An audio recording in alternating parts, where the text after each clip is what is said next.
चौरा गांव के खेतों में इन दिनों खुदाई का काम चल रहा था। असल में इसी गांव से होकर एक अच्छी सड़क गुजरनी थी, इसलिए यहाँ खुदाई शुरू की गई थी। अचानक एक दिन खुदाई करने वाली मशीन से कुछ टकराता है। बाद में जब खोजबीन की जाती है तो वहाँ से 2 कंकाल मिलते हैं। पुलिस गांव के लोगों से पूछताछ शुरू करती है। आप लोगों को क्या लगता है ये किसके कंकाल हो सकते हैं? अरे साहब, हमें क्या पता ये किसके कंकाल है, आप ही लोग पता लगाइए। हम लोग तो बहुत ज्यादा डरे हुए हैं। हाँ, हमारी फॉरेंसिक टीम अभी आ रही है। ये बताओ कि इस गांव के रहने वाला कोई जोड़ा गायब तो नहीं ना? क्योंकि शुरुआती जांच में तो ये बात सामने आ रही है कि एक कंकाल किसी पुरुष का है तो एक किसी महिला का। साहब, हमें तो बहुत डर लग रहा है। ऐसे कंकाल मिलने का मतलब गांव के आसपास ही किसी की हत्या हुई है या फिर किसी को जलाकर मार डाला गया है। हाँ साहब, हम अपने परिवार को लेकर बहुत ही ज्यादा परेशान हैं। देखिए, आप लोगों की परेशानी हम समझ सकते हैं, लेकिन आप लोगों को पुलिस का सहयोग करना होगा, क्योंकि आपके सहयोग के बगैर हम ये पता नहीं लगा सकते हैं कि आखिर ये किसके कंकाल है और इनकी हत्या किसने की। ठीक है साहब, गांव के लोग आपका पूरा सहयोग करेंगे। हाँ साहब, पूरा सहयोग करेंगे। तो फिर ठीक है, हम अपनी जांच शुरू कर देते हैं। कुछ दिन बाद जांच रिपोर्ट आ जाती है। पता चलता है कि ये कंकाल करीब 20 साल पुराने हैं, यानी 20 साल पहले किसी जोड़े की हत्या कर शव को यहाँ पर दबा दिया गया था। इंस्पेक्टर राघव, ये बताओ कि 20 साल पहले की मर्डर मिस्ट्री क्या आप सुलझ सकती है? हाँ सर, क्यों नहीं। लेकिन अब सबूत और गवाह काफी मिट गए होंगे। मुश्किल तो होगी, लेकिन शायद किसी परिवार को इंसाफ मिल सके। इंस्पेक्टर राघव, आप बिल्कुल सही कह रहे हैं। किसी परिवार को तो इंसाफ मिलेगा ही और किसी को उसके किए की सजा भी मिलेगी। जी सर, मैंने तो जांच शुरू भी कर दी है। 20 साल पहले इस गांव के 2 जोड़े अचानक कहीं गायब हो गए थे।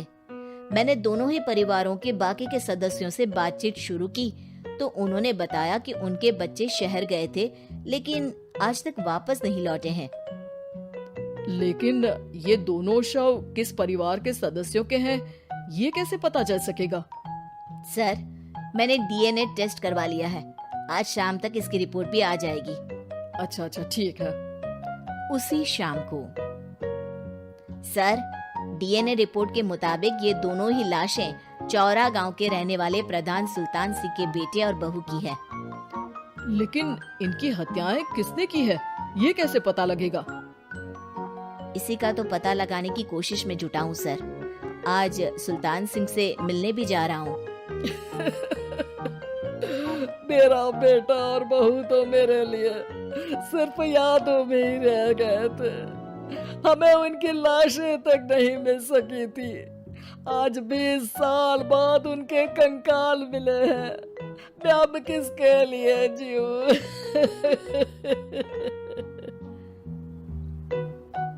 लेकिन सर, क्या आपकी किसी से कोई दुश्मनी थी?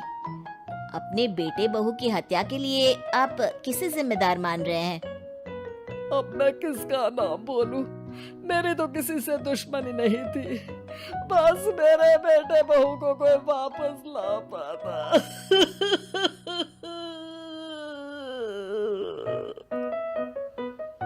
इसके बाद सुल्तान सिंह फूट फूट कर रोना शुरू कर देते हैं।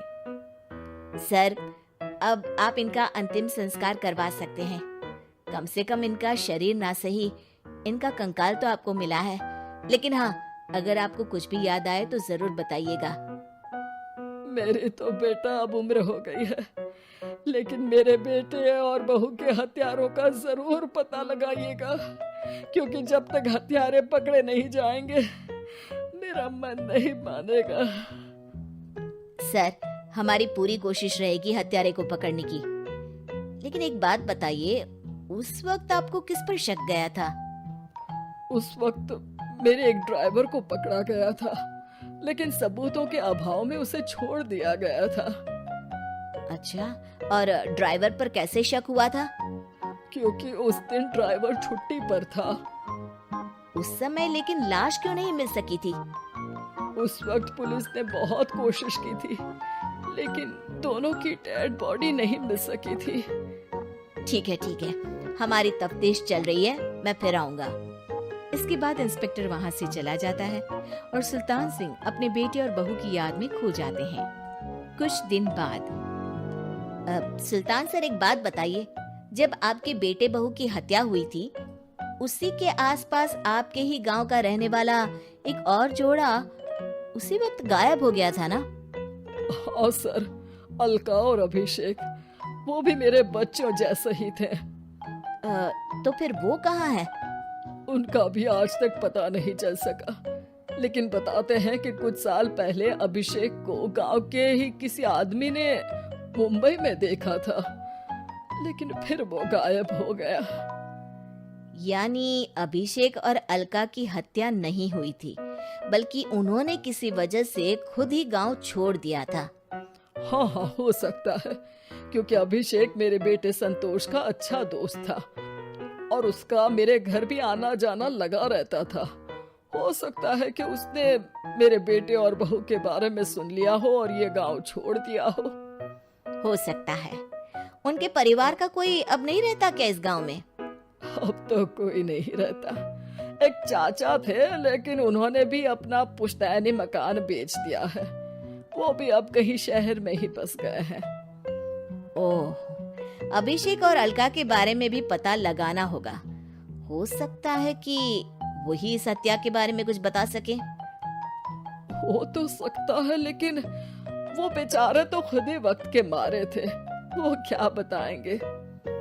फिर भी सर, जब केस दोबारा खुला है तो जांच तो करनी ही पड़ेगी, और इस बार तो लाशें भी बरामद हुई है।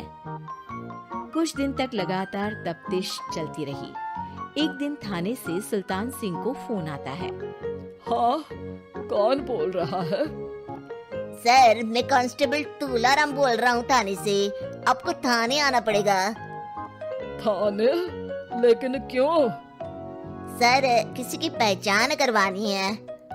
अच्छा ठीक है, मैं दोपहर तक पहुंचता हूँ। सुल्तान सिंह दोपहर में थाने पहुंचता है। कई पुलिस के अधिकारी वहां मौजूद रहते हैं। सर, आपके बेटे की हत्या का रहस्य आज शायद सुलझ जाए। अच्छा इंस्पेक्टर राघव, पर वो कैसे? सर, उस आदमी को देखिए, क्या वही अभिषेक है? सुल्तान सिंह की आंखों में हैरानी से आंसू आ जाते हैं। हाँ सर, यही अभिषेक है। ये आपको कहाँ से मिला?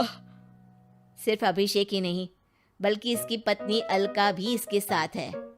मैडम, जरा अभिषेक की पत्नी को लाइए। जैसे ही अलका को पेश किया जाता है, सुल्तान सिंह जमीन पर गिर जाते हैं। सुल्तान सर, क्या हुआ आपको? आप अलका को देखकर गिर क्यों गए? सुल्तान सिंह सर पकड़कर बैठ जाते हैं। ये अलका नहीं, बल्कि ये तो मेरी बहू रितु है। पूरा थाना एक दूसरे का मुंह देखने लगता है। क्या? इसके बाद हर किसी को दो कंकाल और हत्या का रहस्य समझ में आ गया। अभिषेक और रितु ने मिलकर संतोष और अलका की हत्या की थी और लाश को जमीन के नीचे दबा दिया था। आज 20 साल बाद इस हत्या का रहस्य खुल सका था कि अवैध प्रेम संबंध में दो मासूमों की जान गई थी।